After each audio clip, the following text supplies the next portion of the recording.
Welcome back to SourceFED. I'm Matt Lieberman. I'm Joe Beretta. Last week we detailed the ongoing racial tensions in Ferguson, Missouri following the shooting of Michael Brown, an 18-year-old African-American man who was killed by a white police officer, as well as the ensuing cries of police brutality against protesters and members of the press. You can click the annotation below to watch that piece. Since then, the situation has escalated to the point that Missouri Governor Jay Nixon signed an executive order to bring in the National Guard to restore peace to the city, which has been rocked by repeated protests that, over the weekend, led to increasingly intense clashes with local police, leading to multiple arrests and have left at least one man in critical condition from a gunshot wound delivered by another outraged citizen. What led us here since Thursday afternoon? Well, Thursday night left many in Ferguson optimistic after control of the situation was taken away from St. Louis County Police and handed over to Missouri Highway Patrol Captain Ronald S. Johnson, a Ferguson native. He replaced the SWAT trucks with police cars, and officers walked through the streets of Ferguson side by side with protesters instead of against them. Peaceful march seemed like a portent of easing tensions. However, this was not to be. Friday morning, Ferguson police released the name of the officer that shot Michael Brown, one Darren Wilson, as well as a 19-page police report detailing the incident. As it turns out, Michael Brown was caught on tape stealing a box of Swisher Sweet cigars from a local convenience store. Dorian Johnson, Brown's friend who was with him when he was killed, says that he informed the FBI, Department of Justice, and St. Louis County Police of this days before the report was issued, and was later cleared of any charges connected to the robbery. However, when Wilson initially stopped Brown, it had nothing to do with the robbery. The official reason Michael Brown was stopped by police is because he was in the, quote, middle of the street blocking traffic. It's at this point, upon seeing cigars in Brown's hand, that Wilson suspected Brown of any other wrongdoing. According to the incident report, Darren Wilson encountered Michael Brown at 12:01 p.m. When a second officer arrived on the scene at 12:04 p.m., Brown was already dead. It's worth noting that Ronald Johnson, who was responsible for the peaceful response to the protest Thursday night, was not consulted about the release of this information to the public. Michael Brown's family was outraged at what they determined to be a deliberate attempt to assassinate the character of their son, who they admitted through their attorney was not a perfect kid. The St. Louis County Police Officers Association then released a statement condemning Governor Nixon for removing them from command, saying that bowing to national pressure has put their lives at risk. That night, the situation quickly fell into chaos. During a protest at the convenience store that Michael Brown allegedly robbed, a member of the crowd began throwing rocks and other objects. Police retaliated with tear gas, and then all hell broke loose after that. 3 Molotov cocktails lit a pizza shop ablaze, and various stores throughout the city were trashed and looted. Many young citizens, however, took it upon themselves to protect local businesses from looters, and even more Ferguson natives got up early Saturday morning and cleaned up the city, trying to maintain some normalcy and pride in their hometown. Alderman Antonio French, who, as we mentioned in our previous piece, was arrested for taping police, published a series of tweets shortly before dawn that detailed the police's decision not to stop the looting Saturday night. Namely, they felt that the sight of police enrages citizens and that intervention would have only made the situation more unstable. Later that morning, Yahoo News published the first official photo of Officer Darren Wilson since he shot Michael Brown 1 week earlier. That afternoon, Governor Nixon announced a state of emergency in Ferguson and imposed a curfew in the city. Anyone who remained on the street between the hours of midnight and 5 a.m. would be in violation of the law. Residents were outraged, and police began arriving in force on the streets of Ferguson before 10 p.m., all armed with riot gear and some even armed with assault rifles. A good portion of protesters and press respected the curfew, dispersing shortly before midnight. Those who remained were repelled by police, who threatened members of the press, one of whom was still live streaming at the time. This audio is from that stream. What's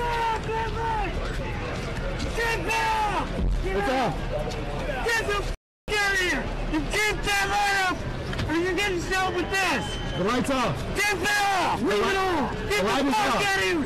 You're in the wrong way! Early this morning, Michael Brown's autopsy was released. He was shot 6 times from the front of his body and twice through the head. One of the bullets entered through the top of his skull, indicating that his head was bent down at the time of his shooting. It appears that Brown turned and looked back as he was running away, at which point Officer Wilson shot him repeatedly. The Brown family's attorney points out that the 6 foot 4 inches tall Brown could not have been shot through the top of his head unless he was trying to surrender at the time. Attorney General Eric Holder has ordered a second autopsy to ensure accuracy in this sensitive case. In the meantime, school in Ferguson has been canceled, and citizens are encouraged to remain indoors as much as possible. As the situation continues to develop, please visit SourceFED.com for more details. Also, let us know how you feel about this situation in the comments down below. I'm Joe Beretta. And I'm Matt Lieberman. Thanks for watching.